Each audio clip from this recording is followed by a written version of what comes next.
the morning sun where the flowers bloom, colors burst like a painter's dream come true. Roses red and violets blue, every petal whispers something new. From tiny seeds to trees so grand, every leaf and bird, it's all at hand. Hello, hello plant, welcome to the show, where every flower tells a story. Watch them grow. Hello, hello plant, in every shade and hue, for every heart and every hand, we've got something for you. Indoor greens and outdoor scenes, design your space, let your garden dreams glide. Personal touch with our garden design, free sessions to blend within your budget line. Alright. From tiny seeds to trees so grand, every leaf and bird, it's all at hand. Hello, hello plant, welcome to the show, where every flower tells a story. Watch them grow. Hello, hello plant, in every shade and hue, for every heart and every hand, we've got something for you. Now everybody, let's say hello, hello, hello, hello, hello, hello, hello, hello. Hello, hello plant, welcome to the show, where every flower tells a story. Watch them grow. Hello, hello plant, and every shade and hue, for every heart and every hand, we've got something for you, just for you. Oh no, look. Hi everyone, and welcome to our live Q&A. This is a place where you can come with all your gardening questions and ask Chris any and everything, and then get it answered in real time. So if you have any questions, any problems you've been having, if you're about to start a new garden reno, you know, anything at all that comes to mind, just pop it in the comments below and we will answer it live right now. How are you doing today, Chris? Good, thanks. Yeah, it's actually not too bad of a morning. It's feeling a bit springy. Yeah, it certainly does. Even the sort of the customers are a bit sort of getting a bit keener, a bit sort of springier. Yeah. Yeah, people starting to get a bit more into the garden. It's hard to care about the garden during the cold months, so it's nice that the weather's picking up a little bit. Just as we wait for some questions to come in, I do want to tell you guys about our live tomorrow, 12 p.m, all about olive trees. So you might not think there's all that much to olive trees, but you'd be very shocked how much you can do with an olive tree, both in the garden and even in the kitchen. Yeah. Olive trees have far more application. You know, like they have very, very important landscape applications, and important agricultural landscape, and they're important as a food, and as also as a source of health. It's quite amazing what you can do with an olive tree. Exactly. So make sure you tune tomorrow at 12 p.m. for that live all about olive trees. But we're going to get right into our live Q&A. So yeah, please comment below. Good morning, Ken. Okay, Chris, when is the last time you can plant bare rooted? We have the last bare roots go out of here in early October, and it's a bit late, but I quite like planting out bare roots just as the buds burst on them. They transplant quite well. So say roses, for instance, will finish up during September, but some of your slower things like your gladitzias and robinias and things like that will still be available, you know, to the bit of October. Okay, amazing. All right, next question is from Kristalina, saying, I would love to know how I get a perfect curved garden bed. It's tough making the perfect, like how I do it is I I use, marking it out, I'll often use a garden hose, because garden hose sort of bends nicely, you know, like it doesn't bend too suddenly. And if you sort of bend it and shape it, and then get that shape right, and then you can, you know, perhaps use a bit of spray paint, and then cut it with a spade into the shape that you want. So garden hose is handy, and also just drawing and correcting and just getting it really full and nice, you know. Okay, so this question, I remember it was regarding the Jane Altona garden design that we did, and how that was quite nice and curved. Is that how you did that garden Yes, there? yeah, Okay. using like a garden hose or spray paint, and developing it so that, and what happens sometimes I find with curves, that from one direction they look really good and from another direction they don't. So I'll quite relaxedly take my time to mark out a garden and get the curves and things right, and I'll take time while I have somebody watching me and moving around and helping me change it, or I'll be standing back and taking a look myself, so that you look at those curves from different angles and get them just right. Perfect. All right, next question is from Shays. What would you recommend for a narrow, approximately 600 millimeters wide, above a retaining wall and next to a fence, hoping for something not too tall and no wider than 600 millimeters? You could use a little baby. A little baby is a what is it? It's a dwarf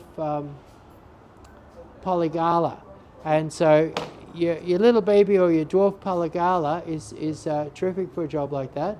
Apart from that, you could use something like a one of your Hebes, like a Hebe buxifolia or a Hebe inspiration. So you could use a Hebe, you could use the polygala, and another favourite of mine would be a kaleidoscope, or even one of your coprosmas, one of your colourful coprosmas, or even like a kaleidoscope alternated with a colourful coprosma. And one of my favourite coprosmas would be a Tequila Sunrise, and that only need the tiniest bit of trimming to keep me on that 60 centimetre spacing. Some really good options there. All right, next question is from Meg Alex. How long and how many plants would it take to get the Burradong Beauty to about 1.8 metres times 2 metres bushy? If you put in 2 of them, I'm sure you'd get it done in 2 years. Okay. And if you plant more, would it be less time? I think you'd be wasting them. Okay. You probably get that 2 metres in 3 or 4 years with one. Okay. So they're naturally spreading bush. So I wouldn't go more than 2 for 2 metres. Yep. Perfect. All right. Next question is from MDC Furniture Design. Would magnolia survive a north-facing Melbourne garden? Yes. Magnolias love a hot, sunny position, as long as they're well watered and well fertilised. And the main thing is dig a nice big hole and mix in lots of nice loose soil so that their roots can spread out really well. They're not confined by hard soil. Yep. How often do you think we should be watering magnolias? Look, I think in the hot months, or let's say the warm months, a good soak once a week would be great. And in that 1 or 2 weeks of crazy heat that we get in Melbourne, every couple of days. Yep. Great. Next question is from Warning Here Be Dragons. Can mop tops be grown in pots? Not very well. Not very well. We actually, what I do have here is I have an Italian field maple with a special mop top head on it, and that would be a long-term proposition in a pot. That would be excellent. I've noticed that your Acer globosums do quite well in a pot, that's your Norwegian maple mop top. But your normal mop tops grow very vigorously, and they just seem to run out of space or run out of something in the thing. And you'll find in late summer the leaves will go spotty and they'll drop off. And and you can overcome that a little bit by giving them a trim and a feed and getting them going again. But they're not great. I find them. Keeping a mop top looking good in a pot, I would describe that as hard work. Okay, yep, so best avoid planting a mop top in a pot. Just one thing that what's really hardy and has that ball on a stick and looks great and does well long term in a pot is a mop top, no, not a mop top, a ball on a stick ficus. And so ball on a stick ficus, often that's what people who come in and want to put mop tops in pots, I very often swing them over to a ficus. which they seem to be really very hardy and forgiving and easy to look after in a pot. And with a little clip, you can keep them nice and round. Okay, nice. Next question is from Shays. Any recommendations for plants that would be in full shade all year round? Okay, do you know, that's a question that people are asking more and more often, because I think that we've got more and more two-story buildings going in on smaller and smaller blocks. So more people are living in the shadow of a large wall, south of a large wall. And so some really good things that can live without any sun at all are your Sasanqua camellias, your Cuba japonica, which is has a leaf like a bigger leaf like a hydrangea, but it's evergreen with little golden spots on it. Really lovely thing. It's called gold dust. Then you've got your what do you call it? Your gold fuzzia, which is a purple foliage plant that grows fairly tall. You'll find your giant bird of paradise and your bird of paradise do great in the shade. Your Chinese star jasmine can cover a wall or cover the ground in the shade. Your hellebores covered in beautiful flowers, sort of whites, creams, pinks, and sort of rusty kind of nice colours, really, really nice. So you've got your hellebores at the moment. You've got all of your and their common name is bugle weed, and I kind of like things that have weed in the name, because what it means is the other word for weed is easy to grow.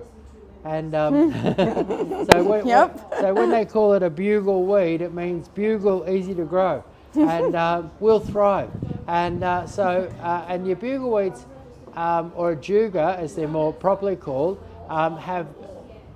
you've got various coloured flowers from white, purple through to blue, and you've got all different coloured foliages from green through purples and through multicolours. My favourite is called Burgundy Glow, and that has a bit of cream, a bit of pink, a bit of purple, and it's fabulous, and they grow like a weed. They're fabulous.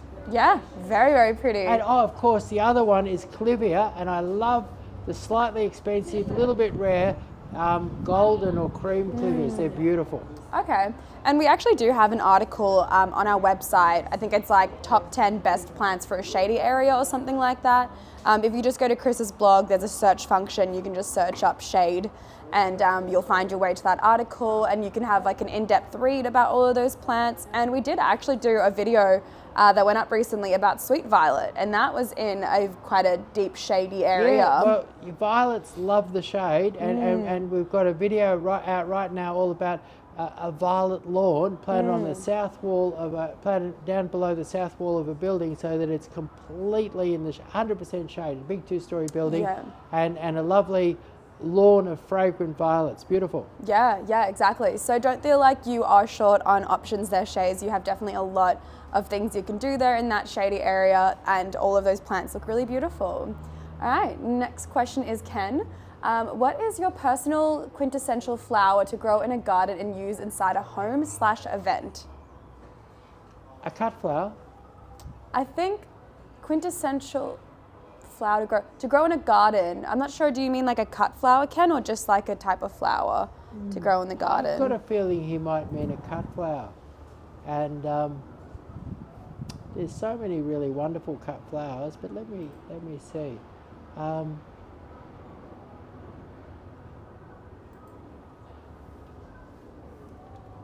What's one of the great flowers for cutting and bringing inside is a lilium. And liliums are great big lilies. They come in every imaginable colour. They have interesting shapes, sort of spidery, interesting, exciting shape to them. And they have a heavenly fragrance. And they're really long-lasting flower when you bring them in the house. But liliums, you grow them in the garden, they come up, and various liliums will flower at somewhere between 4 and 6 foot in height. They'll give you the most beautiful fragrance, beautiful, and then you can have them flowering in the garden, or you can cut them and find them to be a very long-lasting flower indoors. And 2 or 3 blooms in a flower arrangement will fill the whole room with fabulous fragrance. So liliums would be probably number one. And liliums, you normally have to buy them from a bulb, and you'd go to, we don't really sell lilium bulbs here, but you'd go to one of the, like somebody like Tesla, Blue Dandenong Bulb Farm, Plants Direct, I think, are all traditional old bulb sellers up in the hills, and I actually think that we're around that. You might be right at the tail end of the season where the liliums are available. So you could even go buy, check out some of those mail order places and get yourself some lilium bulbs and get them flowering in summer, and they really are out of this world. Okay, great. And yes, Ken was meaning a cut flower. Yeah. Any other, quintessential flowers? When I was a kid, I was a daffodil vendor. I had my own daffodil stall on the side of the road up in the hills, and anyway, I love daffodils and jonquils, and I love to, like this time of year I normally buy a bunch of jonquils for my partner because I just love the fragrance of. There's a beautiful double white jonquil that has the most fabulous flavour, but all daffodils I love, and daffodils are a great long-lasting flower, and they're one of those heralds of spring, particularly the jonquils. I think that your double white jonquils will be just hitting the shops about now, and what I love about them is they're really beautiful to look at, but they'll fill the whole room with the most beautiful jonquil fragrance, and jonquil fragrance is like no other flower fragrance. And it's that you go down to your flower shop and look out for that double white jonquil. Okay, incredible. Going back to Shays, also don't worry Shays, like we're here to help and we're here to, provide as specific, answers that we can to your questions. So yeah, if anyone wants to kind of expand on previous questions with more details, please feel free to. So we're just gonna go back to the narrow garden bed, 600 millimeters wide that we were talking about before, Chris, above the retaining wall. Is there anything a bit taller, about 1 to 2 meters tall, to help screen out the neighbors in that like narrow garden bed? Okay, I would look at a, what do you call it,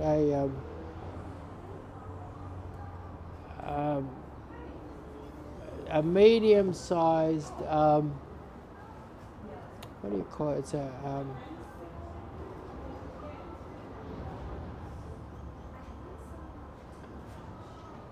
just stuck on the word for a second, mental block.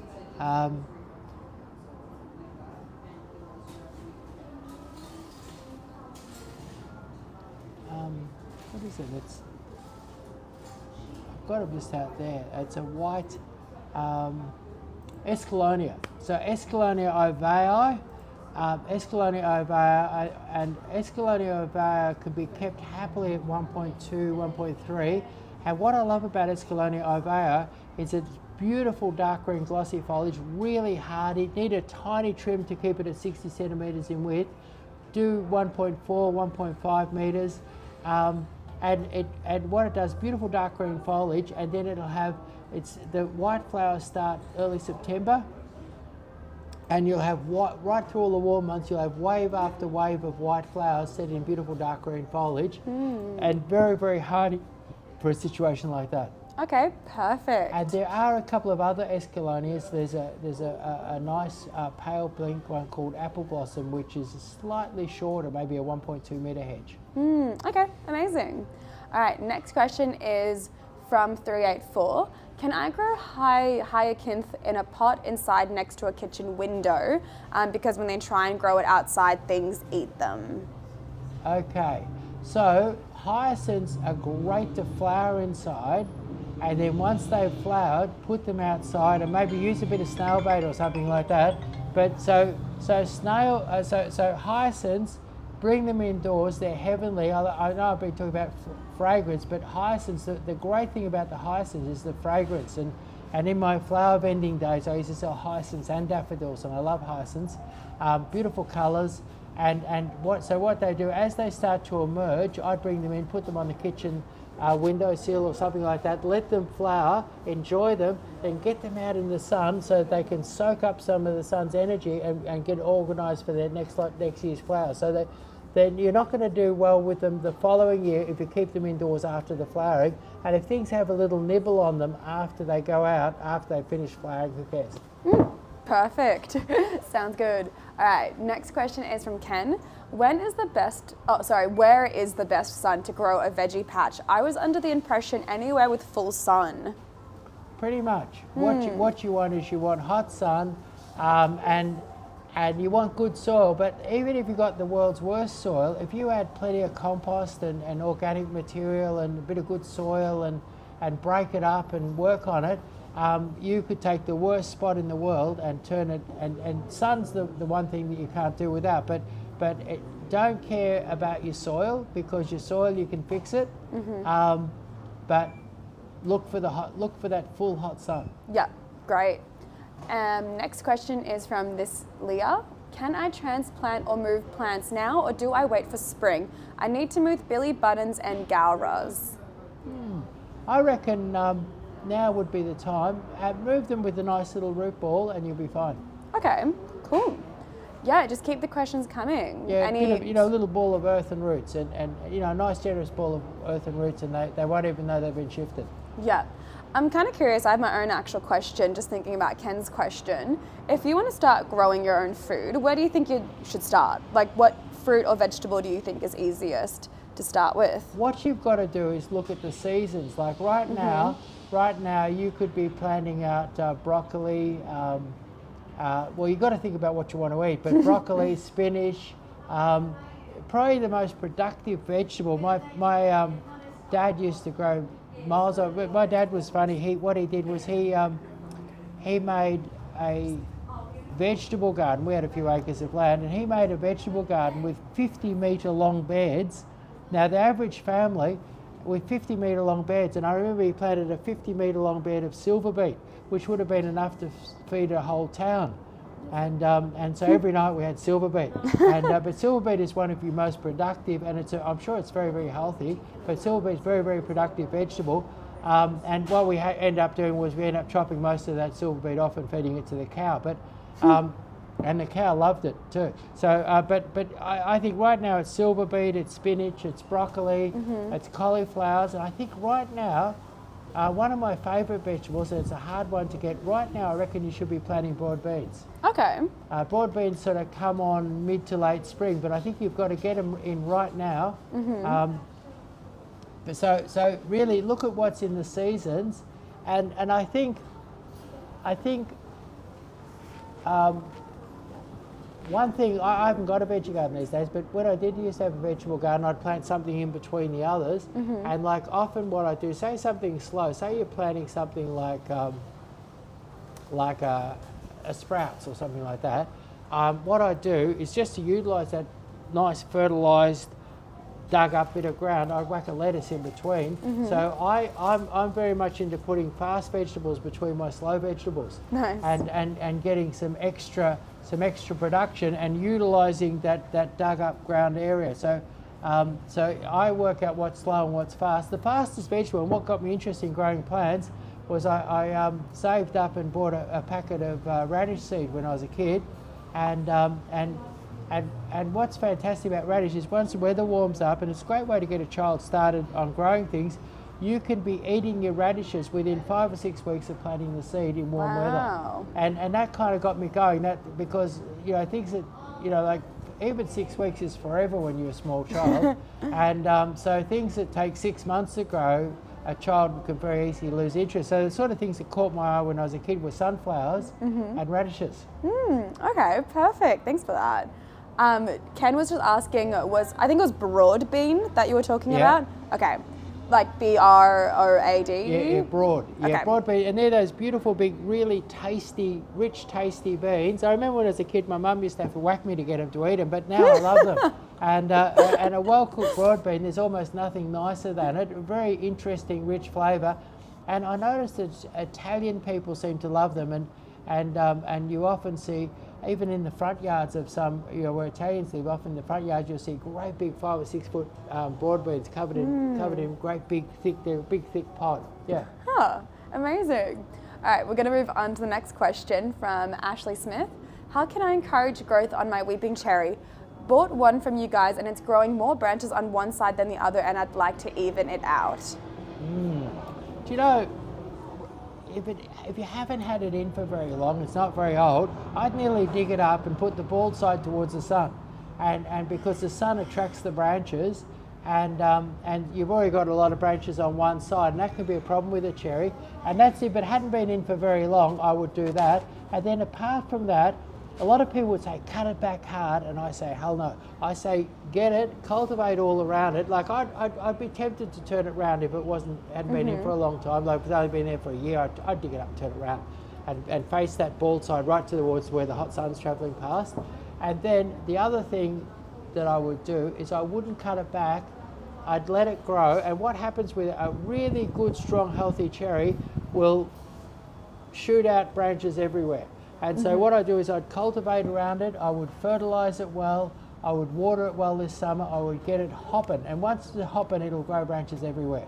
And trimming it is a kind of like, it sort of works, but it sets it back and kind of much better to go full bore and really have it hopping and growing really well, which is almost, not many people would agree with me with that, but that's how I do it. Yeah, amazing. All right, moving on to a question from this Leah. Planting from pots to ground during winter, do I need to water them frequently during the first few days/weeks? No, we seem to be getting 1 or 2 good rains each week at the moment. So I would imagine that I would water something in at the moment and hopefully not water it till about October. If it's, as long as it's not under the eaves. If it's under the eaves or under a veranda or under a shed or so, under a roof, different story. But if it's out in the open, Melbourne should provide good rainfall from here till sometime in October. Okay. And then it'll start to warm and dry up. But that's assuming that it keeps kind of raining once a week, or what kind of measurement should we be judging it by? I reckon once it starts raining in Melbourne, it keeps on raining. And I reckon we're in for a good rain.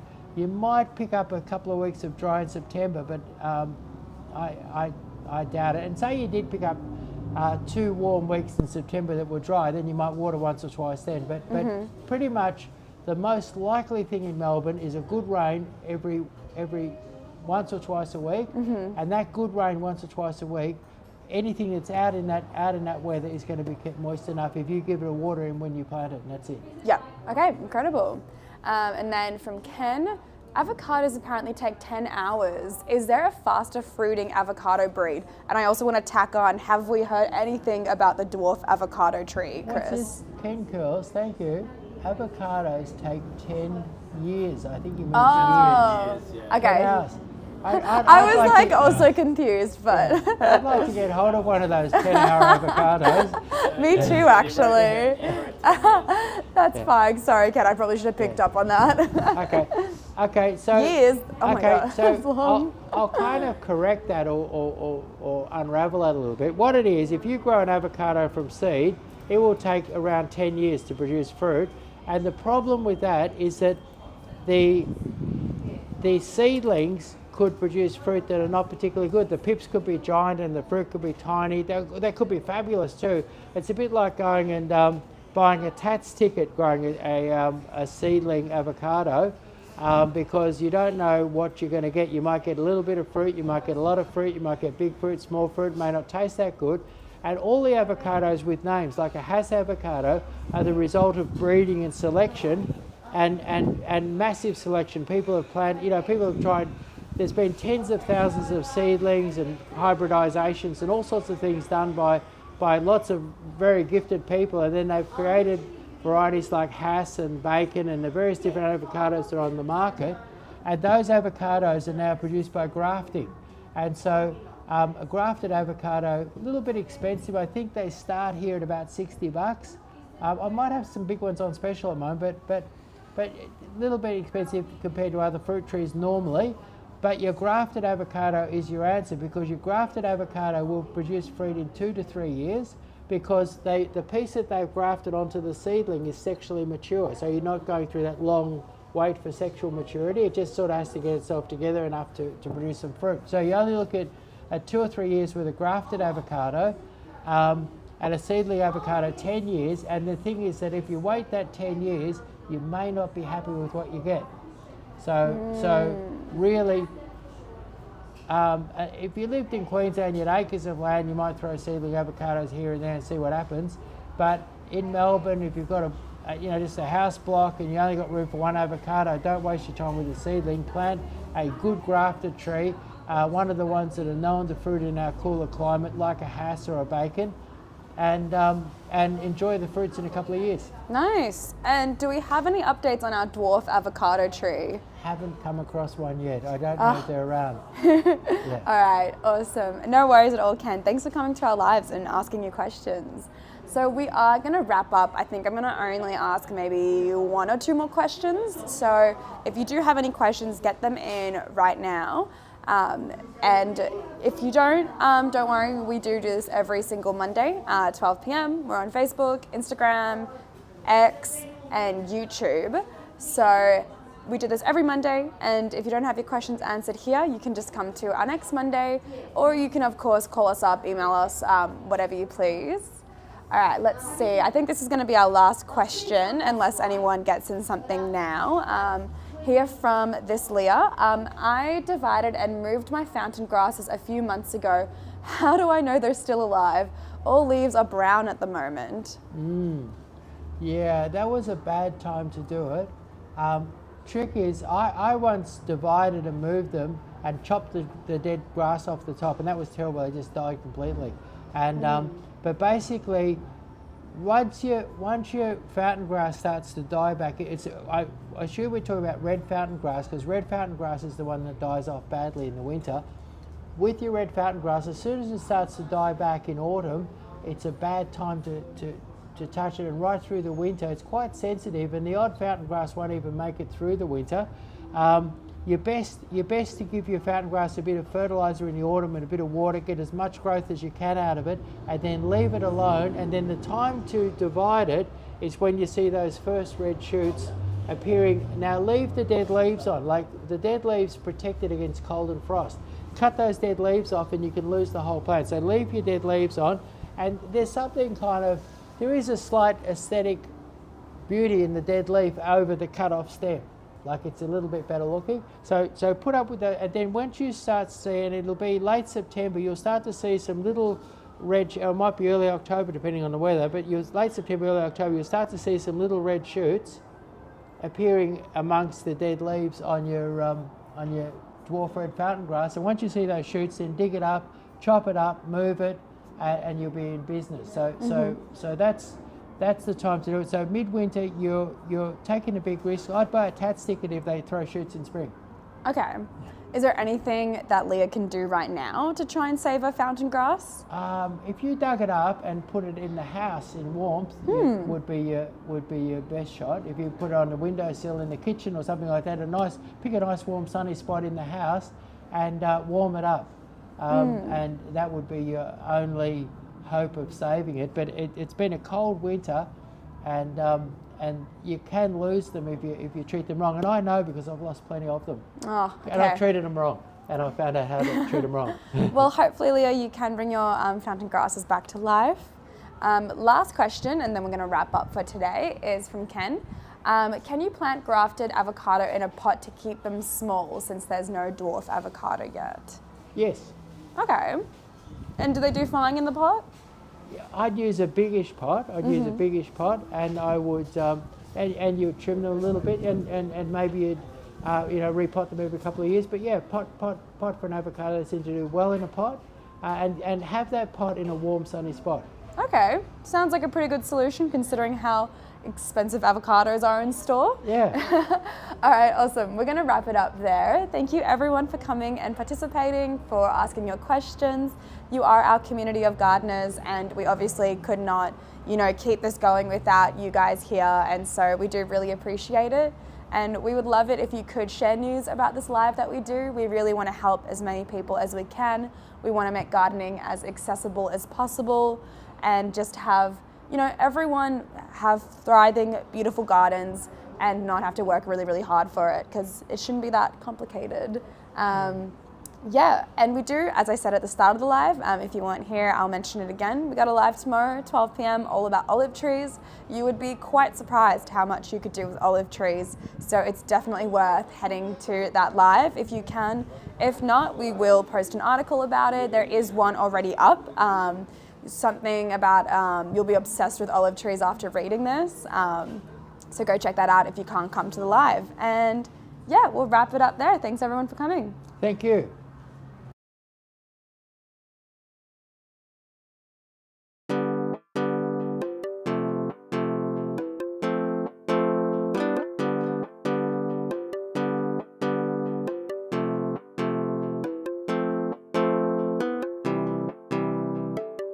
In the morning sun where the flowers bloom, colors burst like a painter's dream come true. Roses red and violets blue, every petal whispers something new. From tiny seeds to trees so grand, every leaf and bird, it's all at hand.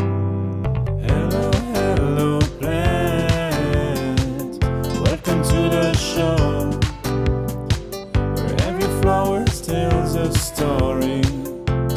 Watch them grow. Hello, hello plant, in every shade and hue, for every heart and every hand, we've got something for you. Indoor greens and outdoor scenes, design your space, let your garden dreams glide. Personal touch with our garden design, sessions to blend within your budget line. Alright. From tiny seeds to trees so grand,